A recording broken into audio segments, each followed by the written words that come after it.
Hi guys! Samahan niyo po akong muli. Ngayon po ay gagawa tayo ng sinigang na manok. And sa panahon po natin ngayon, masarap po humigop ng mainit na sabaw. And pero sa style po ngayon ay hindi po natin siya igigisa. And panuorin po hanggang dulo. Let's go! Start na nga po tayo. Ilagay na nga po natin ang manok sa ating paglulutuan. And next po natin ang kamatis at puso ng saging at itong pong ating gabis, konting pampalasa, and yung patis.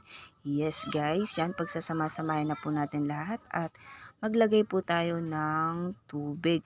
Konting tubig lamang po muna ang ating ilagay dahil pakukuluan po natin ang pakukuluan nito hanggat ito ay maglambot ng konti. And ito na nga po, takpan na po natin and ito na nga po siya guys. So, dyan sa part na yan, ito pong ating kamatis ay durugin po natin siya para po lalong sumarap ang ating niluluto. And para hindi na rin po kaagad masira ang ating mga niluluto.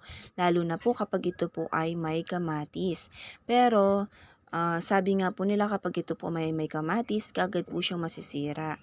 Pero nasa pagluluto pa rin po yan kung ito po ay naluto ng mabuti. And yan na nga po, nilagyan na nga po natin ang sinigang mix. Takpan lang po natin, hayaan natin ng kumulo hanggang sa umabot po siya sa part ng ganito. Yan na nga siya guys. So, sa panahon po natin ngayon ay napakasarap humigop na mainit na sabaw. Yan na nga po siya guys. So, tinikman ko po siya sa part kanina. Kung matabang po siya or maalat, adjust na lang po tayo sa ating tubig. And yan na nga pong ating sinigang na manok.